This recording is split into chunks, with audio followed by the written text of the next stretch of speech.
Esta noche, la madriguera del gusano blanco. Tercera parte.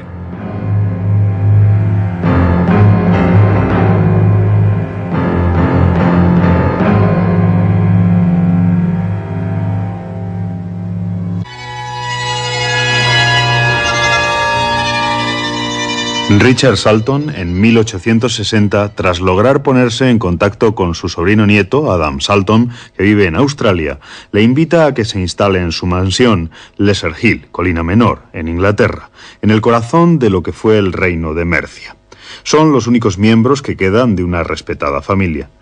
El joven Adam acepta la invitación de Richard Salton y viaja a Inglaterra, desembarcando en el puerto de Southampton, en donde se encuentra con su tío abuelo, naciendo entre ellos un profundo afecto. Durante el viaje en un cómodo coche de postas a Lesser Hill, Richard Salton le dice a su sobrino nieto, ya atestado a su favor, que en su nueva residencia tendrá oportunidad de ampliar sus conocimientos históricos, ya que está situada en un lugar donde existen vestigios de todas las diversas nacionalidades que configurarían Gran Bretaña. Y le anuncia que tendrá lugar un acontecimiento sobresaliente para la historia local, la llegada a Castra Regis, la heredad más importante de la región, del último de la familia Caswell, su propietaria. Castra Regis, durante más de 120 años, no ha sabido de sus dueños, que se fueron a vivir al extranjero tras una discusión entre el primer Caswell y su hijo. Se dice que sobre tal familia pesa una maldición. Adam Salton y su tío abuelo llegarán al Lesser Hill al anochecer, donde les espera Sir Nathaniel de Salis, un anciano caballero, amigo y vecino del señor Salton. Sir Nathaniel será quien, como afamado historiador de la región, cuente a Adam la historia de los Caswell, unos temibles personajes. También le ilustra sobre la geografía y la historia de la región. Se irán a Liverpool a recibir al señor Caswell. Pero en el camino, habiéndose detenido para enseñar a Adam un montón de piedras que se remonta al alba del antiguo reino anglo, se encontrarán con Lady Arabella March, a quien Adam reparará una ballesta de su coche. Es una mujer extraña, de la que parecen huir unas serpientes salidas del montón de piedras. Suponen que desea conquistar al señor Caswell.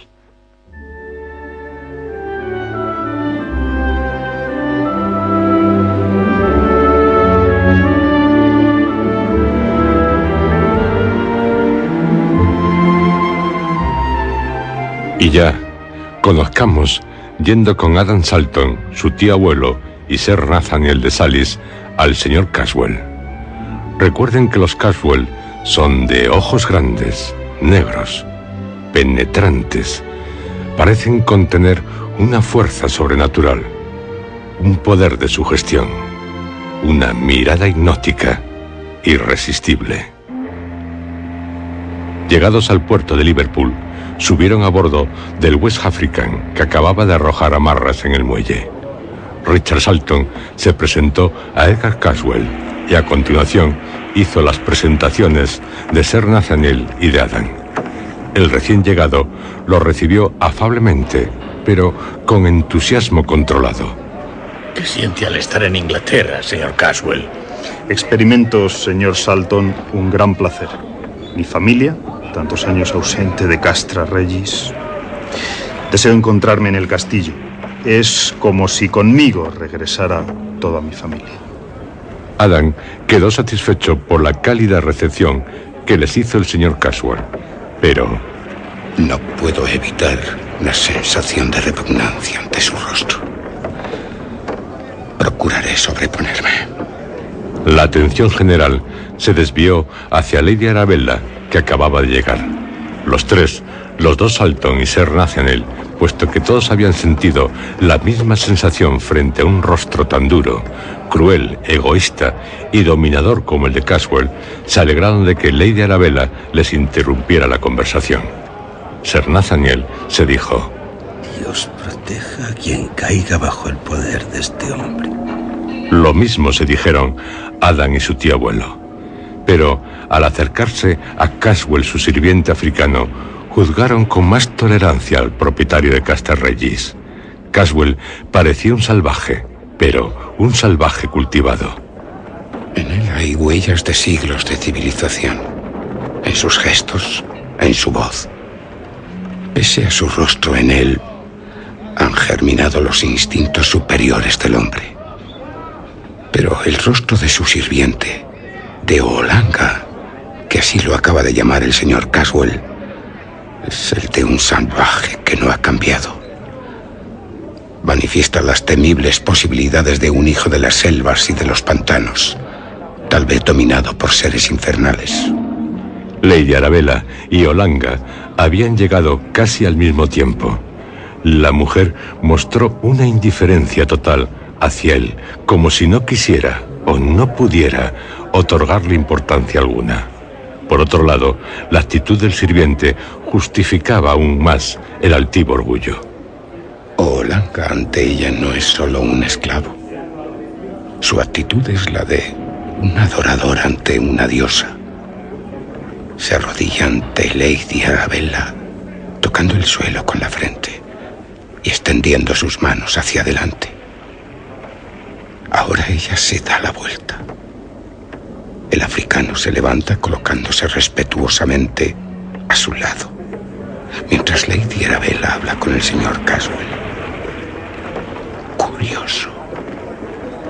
Adam le dijo algo a su propio sirviente, Davenport, que se hallaba junto a él y había llegado con el administrador de Lester Hill.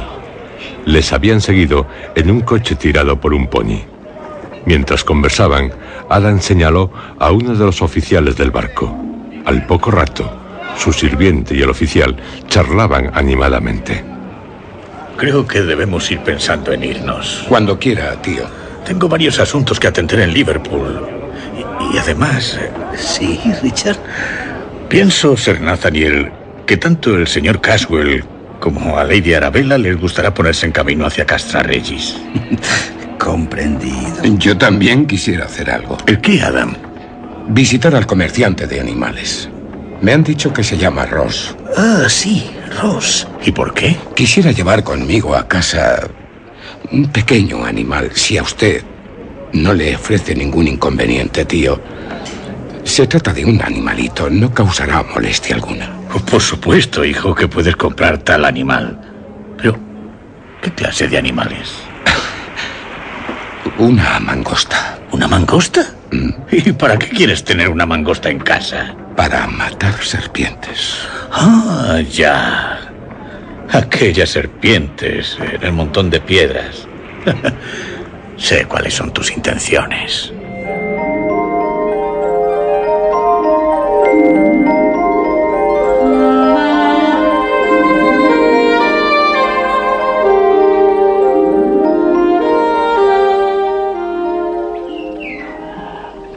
Por lo que me ha dicho, señor, no parece usted querer un ejemplar especial. Le basta con una mangosta vulgar. Pues, señor Ross, solamente quiero que sea una buena mangosta.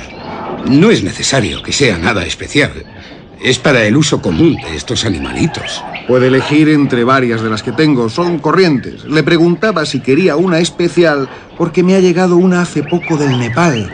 Toda una campeona, señor, según su historial. Es una mangosta muy poco común. ¿Y por qué? Figúrese.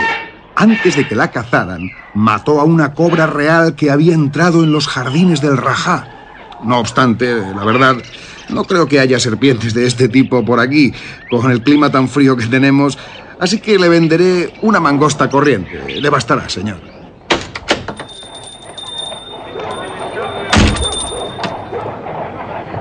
Adam regresó al coche, llevando con cuidado la caja con la mangosta. ¿Qué traes ahí, Adam? Una mangosta, Sir Nathaniel. Ah, la mangosta, ya. Para matar serpientes. Sí, ya sabe que las mangostas...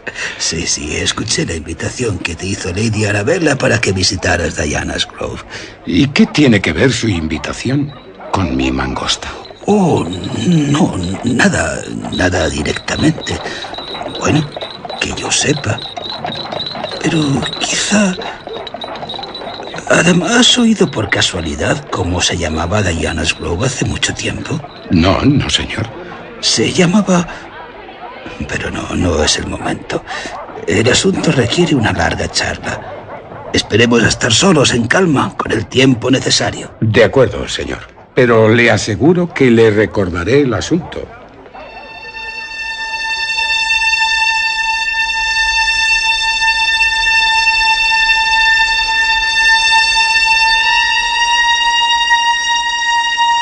Al día siguiente, los tres se dirigieron a Castra Regis. Adam no pensó en los misterios que podía haber en Diana's Grove, ni en las serpientes. Los invitados en Castra Regis eran multitud, pero las personalidades tenían reservados lugares especiales. Hay mucha gente de diferentes condiciones sociales. Sorprendente. Pero ¿y Lady Arabella? No la veo por ninguna parte. Ah, ya llega el señor Caswell. Y a su lado está Lady Arabella. Viste igual que ayer. El señor Caswell, tras bajar, le ofrece su mano para que ella... No cabe duda de que Lady Arabella no pierde el tiempo. Es la invitada de honor.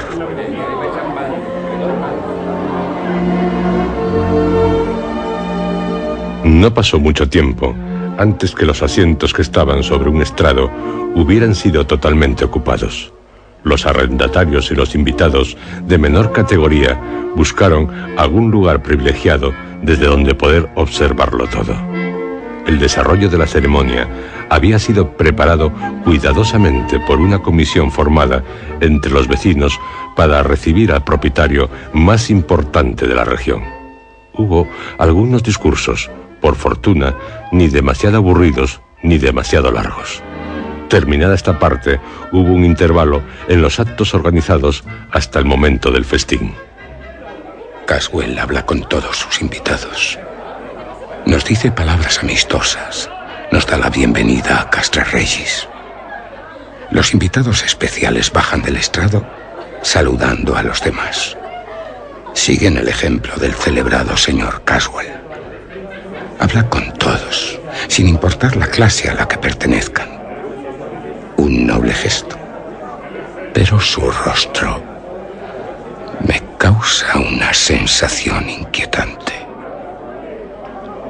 Adam Salton observaba atentamente todo lo que sucedía a su alrededor, tomando nota de aquello que pudiera tener algún aparente interés.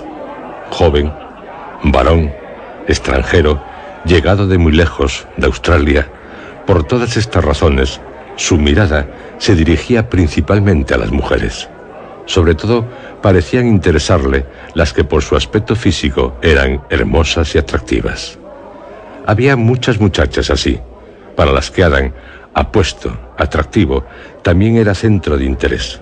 Esto no pareció preocuparlo ni afectarlo, permaneciendo inmóvil en su lugar hasta que llegó un grupo de personas que por sus atavíos y apariencia pertenecían a la clase de los granjeros. Una de ellas era una persona mayor, robusta. Las otras eran dos atractivas muchachas, una de poco más de 20 años y la otra algo menor. En el mismo instante en que los ojos de Adam se encontraron con los de la más joven, que no estaba muy lejos de él, sintió que le recorría una especie de descarga eléctrica, esa chispa divina que comienza con el reconocimiento y termina con la sumisión y que llamamos amor. Tanto su tío abuelo como Sir Nathaniel se dieron cuenta inmediatamente de la fascinación que Adam había experimentado frente a la muchacha. Le hablaron de tal forma que aumentó su afecto hacia los dos ancianos caballeros. ¿Te has dado cuenta, Adam, de ese grupo que acaba de pasar? Oh, sí, sí. Él es Michael Watford, uno de los arrendatarios del señor Caswell. Ah, Reside en Mercy Farm, la granja de la misericordia. Ya te la enseñé, Adam. Y las jóvenes son sus nietas. La mayor, Lila, es la hija única del hijo mayor de Watford, que murió hace años, cuando ella tenía solo 1 año de edad. Su madre murió el mismo día. toda una tragedia. Es una muchacha excelente, tan buena como bonita, Adam. La otra es su prima, la hija del segundo hijo de Watford. Se enroló en el ejército cuando apenas tenía 20 años y fue enviado a las colonias. Desde el extranjero escribía muy poco, aunque siempre fue un buen hijo. Cada vez fueron recibiendo menos cartas suyas. Y después de algún tiempo, su padre recibió una carta del coronel de su regimiento informándole que el muchacho había sido muerto por nativos de Birmania, los dacoitas, durante una insurrección. Y por la misma fuente supo que su hijo había contraído matrimonio con una birmana y que de esa unión había quedado una hija que apenas tenía 1 año de edad cuando murió el padre. Watford hizo venir a la niña y la crió junto con Lila. Lo único que supieron de su nacimiento es que se llamaba Mimi. ¿Mimi? Sí, curioso nombre. Las 2 niñas se quisieron desde el primer momento. Prácticamente se adoraron durante toda la infancia y así se adoran todavía. Pero es extraño. ¿Por qué? Porque son muy distintas. Lila es rubia, como corresponde a la antigua raza sajona de la que desciende. Mimi, en cambio, refleja, aunque ligeramente, la raza de su madre. Lila es dulce como una paloma, pero los ojos negros de Mimi pueden lanzar chispas, llamas, cuando algo le molesta o le inoportuna. Pero solamente sucede esto cuando ocurre cualquier cosa que pueda perjudicar a Lila. Entonces... ¿Qué, Sir Nathaniel? Entonces sus ojos tienen un brillo. Es como si ardieran, como los de un ave cuando algo amenaza a sus crías.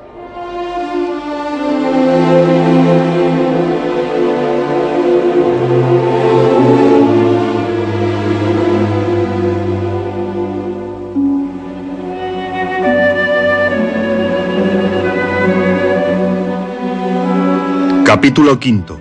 El gusano blanco. Richard Salton presentó a Adam al señor Watford y a sus 2 nietas. Todos pasearían juntos. Los Watford, al igual que el resto de los vecinos, conocían todos los detalles de la llegada de Adam Salton, de su estancia, y todo, o casi todo, sobre él.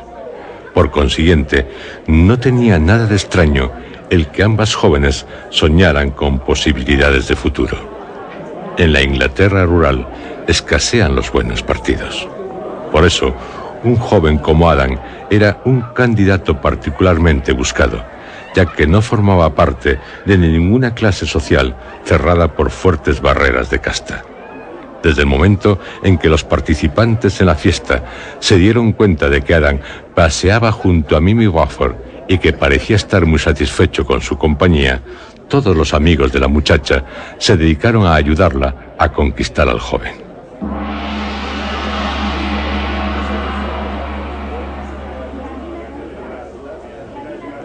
Cuando sonaron los gongs anunciando el banquete, Adam y Mimi entraron juntos en la carpa que se había levantado para acomodar las mesas y se sentaron juntos.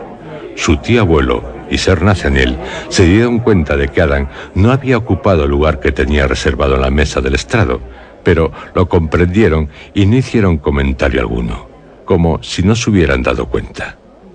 Lady Arabella volvió a sentarse a la derecha de Caswell, como había hecho antes del intervalo. Esa mujer es extraordinaria, impresionante, no cabe duda.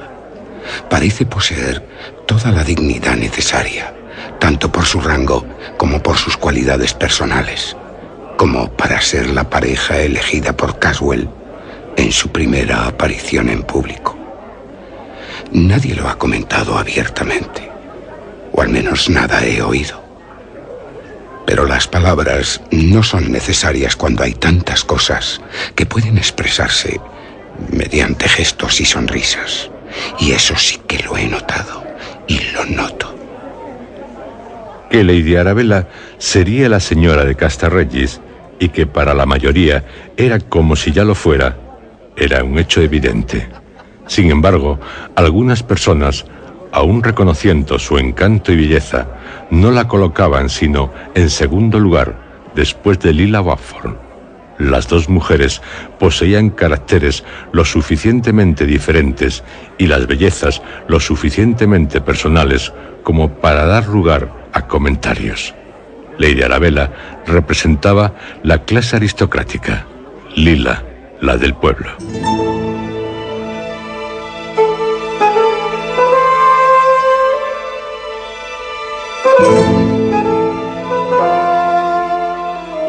Cuando comenzó a anochecer, el señor Salton y Sir Nathaniel volvieron dando un paseo a Lesser Hill. Dejaron que Adam lo hiciera cuando quisiera, pero volvió mucho antes de lo esperado. Parecía molesto, inquieto, como si algo hubiera ocurrido que no era de su agrado. Ninguno de los dos caballeros se imaginaba de qué podía haberse tratado, y no hicieron comentario alguno. Encendieron unos cigarros y, como se aproximaba la hora de la cena, fueron a sus habitaciones a prepararse. Era evidente que durante el intervalo Adam Salton había estado reflexionando. Cuando se unió a los otros dos en el comedor, se percibía notablemente que estaba agitado y nervioso, en un estado que era nuevo en él. Su tío abuelo y Sir Nathaniel dejaron que el tiempo explicara los hechos, con la paciencia o la experiencia que da la edad, pero no tuvieron que esperar mucho. Adam repentinamente estalló. Ese individuo parece creerse que es dueño de toda la tierra. No puede dejar a nadie tranquilo. Al parecer piensa que le basta con arrojar su pañuelo a una mujer para convertirse en su amo y señor. Ya sé lo que le ocurre a Adam. Sus palabras han sido muy elocuentes. Unas palabras que evidencian que algo le ha desagradado y mucho. Como he sido diplomático, procuraré... ¿Ese individuo, que supongo se trata del señor Caswell, fue acaso detrás de Lila? Sí, sí. Ya. ¿Qué hizo Adam? No perdió el tiempo y... Después de poner sus ojos en ella, no cesó de hacerle cumplidos. Le decía lo bella que era y, además... ¿Qué? Se invitó él mismo, antes de despedirse, a tomar el té mañana en Mercy Farm. Será estúpido. Debería darse cuenta de que Lila no es lo que él cree. Nunca he visto nada parecido. Era como ver a un halcón y a una paloma. Cuéntanos, Adam. Aún quedan unos minutos para la cena y creo que todos tendremos mejor apetito cuando hayamos llegado a alguna conclusión sobre este asunto. No hay nada que contar, señor. Y eso es lo peor de todo, que no hay nada que contar. Estoy obligado a reconocer que no se escuchó una sola palabra, ni se vio un solo gesto que estuviera fuera de lugar por parte de él. Ningún ser humano podría haber objetado su conducta. Cortés, amable, tal como se espera de un caballero. Se dirigió a Lila como debe dirigirse cualquier terrateniente a la hija de uno de sus arrendatarios. Sin embargo... ¿Sin embargo qué, Adam? Me hizo hervir la sangre. ¿Y lo del halcón y la paloma? Difícilmente puedo explicarlo. Solamente puedo decir que él parecía un halcón y que ella parecía una paloma. Sí, ahora que lo pienso, es exactamente a lo que se asemejaba. Bien, bien. Quizás sea su apariencia de antiguo romano lo que hizo enfurecerme. Pero siento que tengo que proteger a Lila. Está en peligro, aunque no sé exactamente qué peligro corre. Diría que corre peligro, en efecto, ante los ojos de todos los jóvenes. Me di cuenta hasta de la forma en que la mirabas, Adam, como si quisieras absorberla. Espero que los jóvenes seréis capaces de guardar el sentido de la mesura y proporción. Por favor, tío. Pienso que lo menos oportuno sería que tú y el señor Caswell disputaseis, sobre todo habiendo él llegado tan recientemente como tú. Tenemos que pensar en los sentimientos y la felicidad de nuestros vecinos. ¿No te parece, Adam? Sí, así pienso, tío. Le aseguro que suceda lo que suceda, obedeceré sus deseos, como en cualquier otra cosa. Y ahora silencio. Ya nos traen la cena.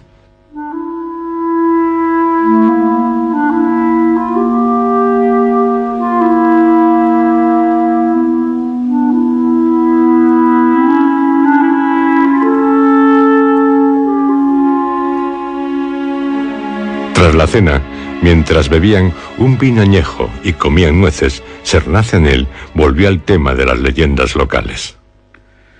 Será al menos un tema de conversación menos peligroso que el de antes. De acuerdo, Sir Nathaniel. Creo que ahora puede contar conmigo para cualquier tema. Estoy tranquilo. ¿Sería capaz hasta de hablar del señor Caswell sin enojarme. Creo que mañana me encontraré con él. ¿Con él? ¿Dónde? Él irá a Mercy Farm a las 3 de la tarde. Y yo allí tengo cita a las 2. Oh, observo, querido Adam, que no has perdido el tiempo. No es mi intención el contarte todas las leyendas de Mercia, ni siquiera las que se consideran las más importantes. Le escucho con gran interés, Sir Nathaniel. Soy de la opinión de que será mejor para nuestro propósito el considerar unos cuantos hechos registrados o no referentes a esta región. Comenzaré por Diana's Grove. Deseo saber todo sobre Diana's Grove. Lady Arabella me invitó a su mansión. Sus raíces abarcan diferentes épocas de nuestra historia, teniendo cada una sus particulares leyendas. Los druidas y los romanos están demasiado lejos en el tiempo como para poder ofrecernos detalles, pero creo que cuando se llega a los sajones y a los anglos, ya estamos lo suficientemente cerca como para recoger algunos de los elementos de tradición que se han conservado en los lores, las leyendas folclóricas locales. Ya te dije que Diana's Grove tenía antiguamente otro nombre. Este es claramente de origen romano o de origen griego aceptado como romano.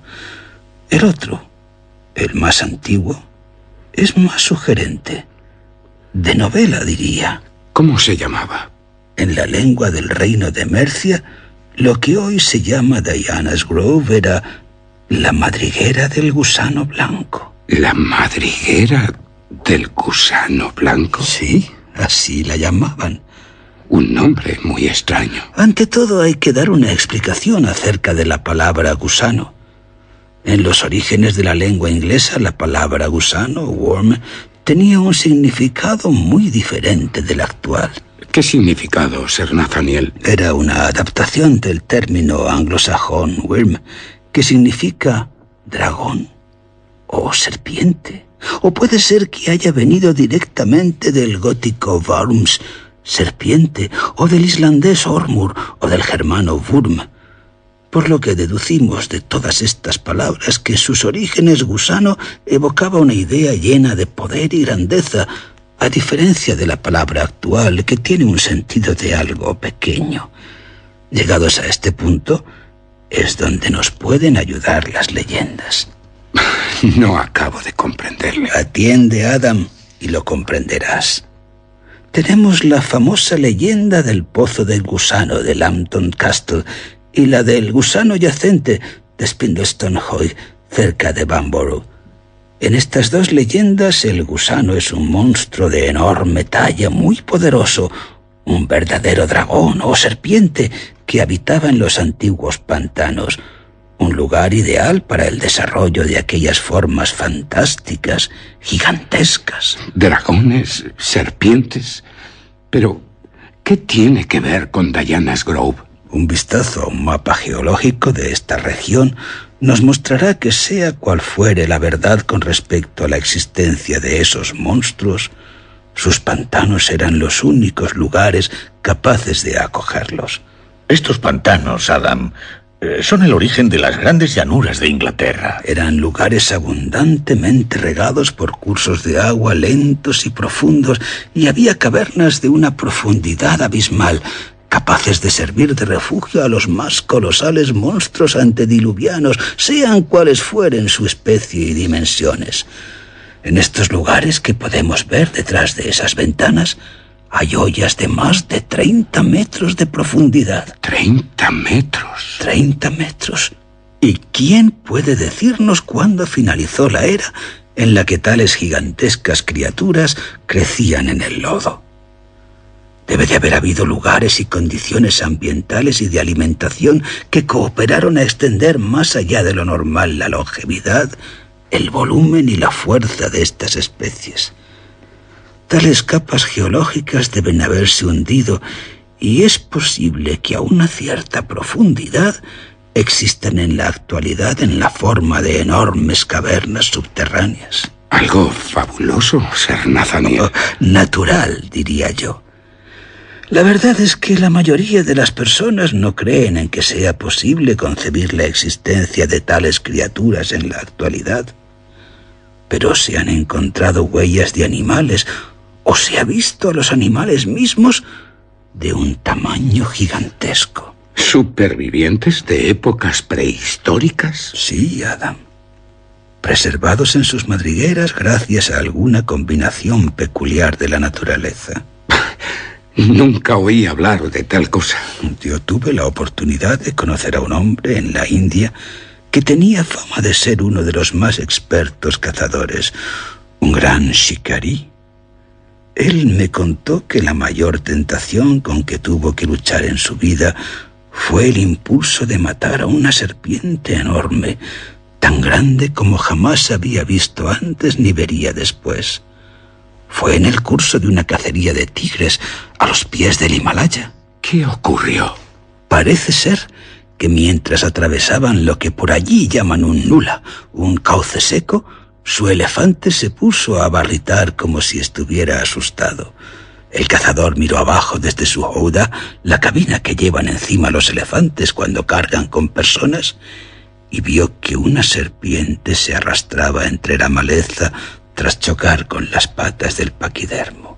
Me dijo que debía tener de 25 a 30 metros de longitud, tal vez 50. Pero, Sir Nathaniel, una serpiente así... Y era tan gruesa como el cuerpo de un hombre. ¿Y no la cazó?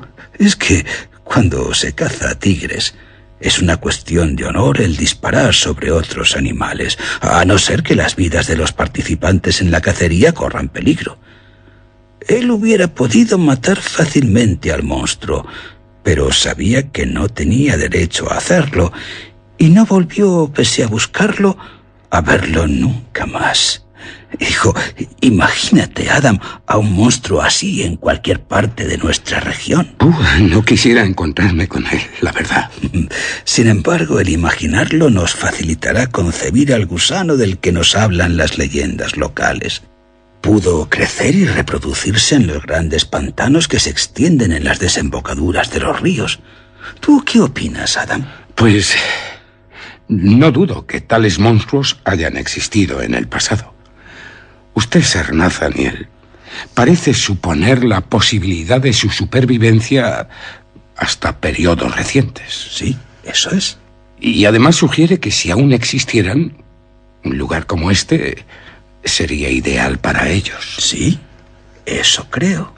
Recordando todas las características geológicas de las que me ha informado, la configuración particular de esta región, la verdad creo que algo falla. Pienso que hay alguna dificultad de tipo mecánico para que tales monstruos... ¿Qué dificultad? Veamos. Nuestro monstruo prehistórico debe haber sido muy pesado. Las distancias que debía recorrer eran largas y difíciles. ¿Cierto? Creemos que se refugió en cavernas subterráneas. Tenía que cubrir cientos de metros por debajo de la superficie. ¿Y, Adam?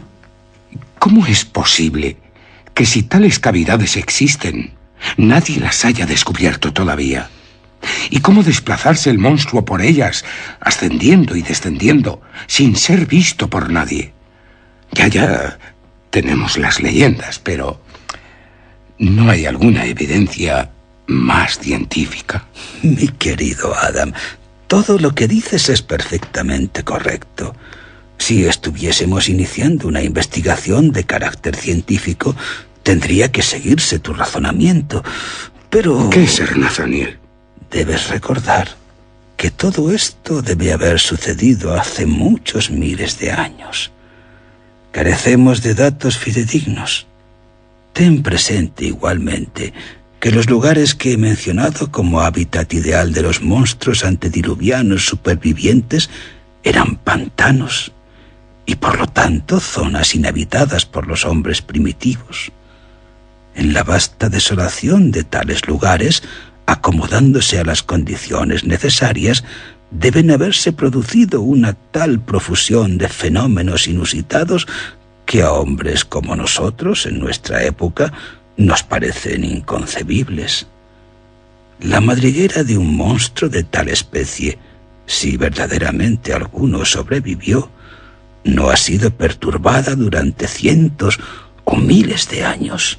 ¿Entonces? Tales criaturas en el esfuerzo por mantenerse vivas, deben haber huido a lugares totalmente inaccesibles para el hombre. ¿Qué lugares, Sir Nathaniel? Hundidas en las ciénagas, que deben haber tenido muchos kilómetros de superficie y más de 100 metros de profundidad, según las evidencias geológicas, nadie pudo haberlas encontrado. ¿Por qué? Por la simple imposibilidad material de llegar hasta ellas. Y tales lugares no existen, y si existen, será en alguna zona muy extraña de la Tierra. No me atrevería a afirmar que en tiempos primitivos no haya podido darse ese tipo de condiciones. Al principio del proceso de la evolución de la vida, las fuerzas naturales que los grandes cataclismos desataron fueron tan grandes que solamente los animales más poderosos habrán tenido la oportunidad de sobrevivir. Sabemos que esa época existió por la información que nos ofrece la geología, pero carecemos de otras fuentes. Solamente nos queda imaginar, suponer.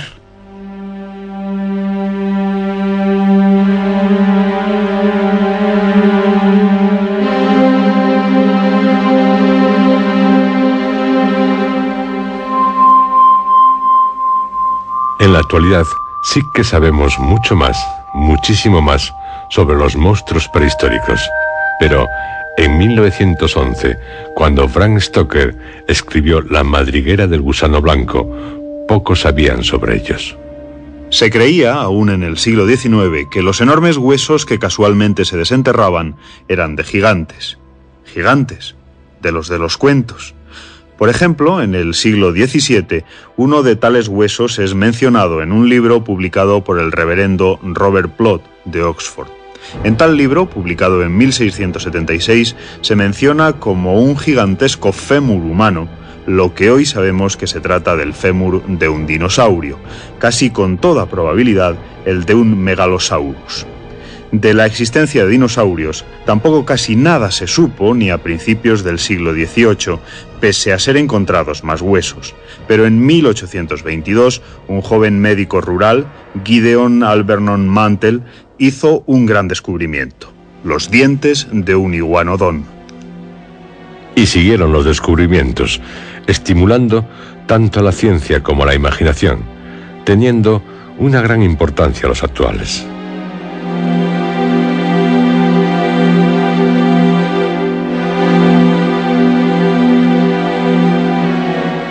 Capítulo sexto: El halcón y la paloma.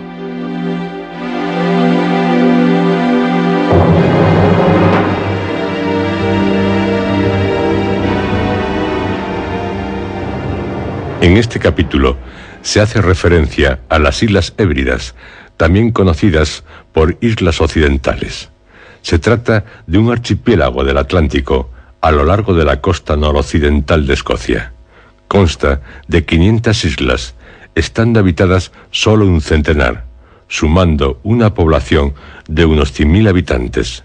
En ellas se conservan viejas tradiciones, leyendas.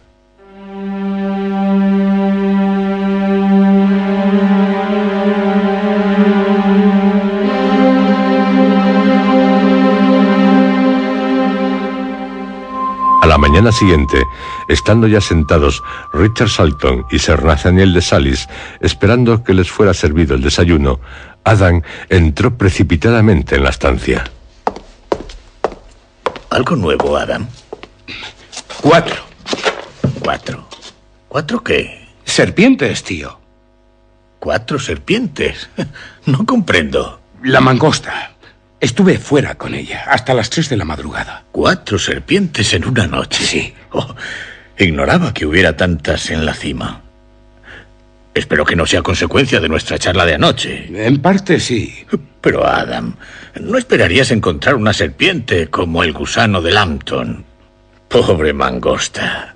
Tener que atacar a un monstruo semejante, si es que existe alguno. Eran serpientes comunes, del tamaño de un bastón. Bueno, resulta agradable haberse desembarazado de ellas, grandes o pequeñas, eso no importa. Tienes una buena mangosta, no cabe duda. Podrá limpiarnos toda la región. Bueno, y ahora desayuna. Nos traen unos magníficos riñones asados. Para Adam, el matar unas cuantas serpientes en una mañana no constituía ninguna novedad. Después del desayuno, se levantó de la mesa para dirigirse inmediatamente a su estudio, una habitación de la casa que su tío abuelo había hecho preparar para tal fin. Sir Nathaniel y el señor Salton comprendieron que Adam quería estar solo y evitaron hacerle preguntas o referirse a la visita que haría esa misma tarde, después del almuerzo. No volvieron a verlo durante el resto del día, hasta que, una media hora antes de la cena, se presentó en el salón de fumar. Supongo que no hay razón para dilatar el asunto. Así que lo mejor es que abordemos el tema inmediatamente. ¿Qué tema, Adam? Mi visita a Mercy Farm. Ya. Me imagino que sabe lo interesado que estaba ayer por los Watford. Pues yo, la verdad... Algo, no sé. Tenía la intención de compartir mi inquietud con ustedes. A usted, tío, porque es el pariente más cercano. Y sobre todo porque dudo que me escuchara con mayor atención y bondad si fuera mi propio padre. Ya sabes lo que significas para mí, querido Adam. Y con usted, Sir Nathaniel, porque me ha mostrado un afecto semejante. Ni en más optimistas sueños hubiera creído tener derecho a él, por su calidad, por su rango. Tiene razón, toda la razón del mundo. Es la manera más correcta de entender todo esto. Puedo asegurarte que nosotros, que no tuvimos la oportunidad de tener hijos, nos sentimos muy reconfortados al oír tus palabras. Y sobre el asunto... El señor Watford no estaba en casa, pero sus nietas Lila y Mimi sí. Las dos me recibieron con mucha amabilidad. Tienen por usted, tío, un gran aprecio, lo cual me llenó de alegría porque las estimo mucho. ¿Y bien? Estábamos tomando el té cuando se presentó el señor Caswell, seguido por su sirviente negro. Caswell dijo que se había atrevido a hacer la visita porque deseaba establecer contacto con sus arrendatarios.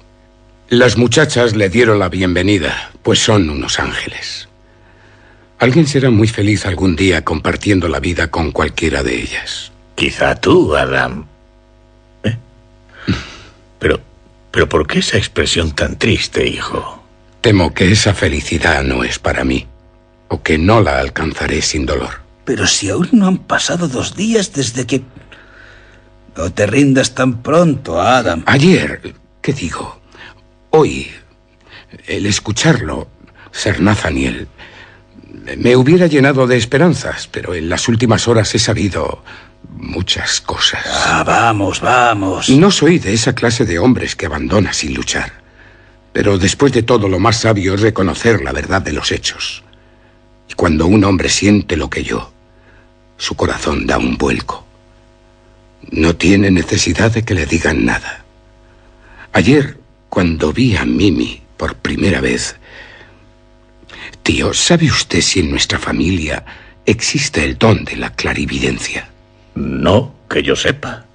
¿Por qué lo preguntas? Porque tengo una convicción que parece reunir todas las condiciones de la percepción extrasensorial. Te ruego que te expliques. Lo inevitable, lo que en las Islas Hébridas y otros lugares donde la clarividencia es un culto, llaman destino. He oído hablar mucho sobre la clarividencia. Tenemos muchos escoceses occidentales en Australia. Y a las Islas Hébridas se las conoce también por las Islas Occidentales. Ahora me doy cuenta del significado profundo, de lo que significa esa palabra, destino. Es tarde, lo percibí. Un muro de granito se elevó ante mí. Bueno, lo que tenga que ser será. Eso es todo. ¿Y no es posible luchar contra el destino? A cualquier obstáculo siempre puede enfrentarse uno. No contra el destino, Sir Nathaniel. Haré todo lo que pueda. Habrá lucha. Cuándo, cómo, dónde, lo ignoro. Pero la habrá. Aunque, sin embargo, ¿qué es un hombre en tal situación? Adam, somos 3. Sí, somos 3. Cuéntanos el resto de tu visita a Mercy Farm. Recuerda que todos estamos comprometidos. Es una lucha a l'outrance, a muerte. No podemos dejar que el azar intervenga. Cuando llegó el señor Caswell, el sirviente negro se mantuvo a cierta distancia de él. Parecía estar presto a responder a cualquier llamada de su señor. Mimi trajo otra taza, hizo más té y lo tomamos juntos. ¿Y qué tiene eso de extraordinario? ¿Fue amistosa la relación entre todos? Bastante amistosa. No advertí nada fuera de lo normal, excepto que el señor Caswell mantenía sus ojos fijos en Lila de una forma intolerable en cualquier hombre que verdaderamente sienta afecto por ella. ¿Cómo era su mirada? No había nada ofensivo en ella, pero era una mirada extraña, muy especial. Tú te diste cuenta de eso. Pero la señorita Washford, la ofendida, y su ofensor, el señor Caswell, nos sirven de testigos. ¿Se percató? ¿Mimi? Sí, Sir Nathaniel. Su rostro brilló de cólera desde el momento en que percibió esa mirada. ¿Pero esa mirada de qué tipo era? ¿Demasiado ardiente, sensual? ¿La de un enamorado o la de alguien que desea serlo? Eso lo hubiera advertido. Si no era una mirada lasciva, amenazadora, ¿dónde está la ofensa? No era la mirada de un hombre enamorado o apasionado. De ser así, nada podría decir. ¿Habéis notado alguna vez la mirada de un perro? ¿Cuando está tranquilo? No, cuando sigue sus instintos tras una presa. O mejor aún, la de un ave de rapiña, no cuando se abalanza sobre la presa, sino cuando la observa. No creo haberlo observado nunca. Pero, ¿por qué lo dices? Porque era esa su mirada. Nada amorosa, tierna. No, una mirada peligrosa, muy peligrosa. Mortal.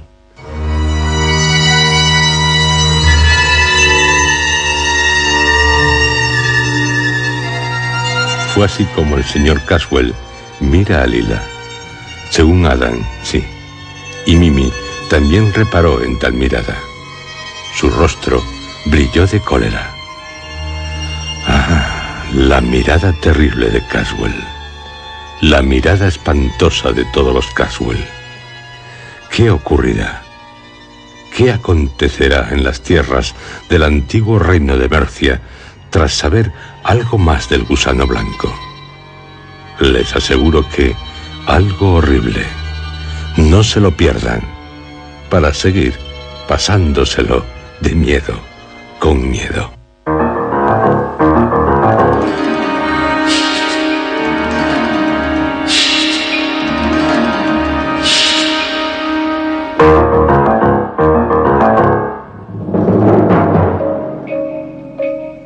Han escuchado ustedes, dentro de la serie Historias,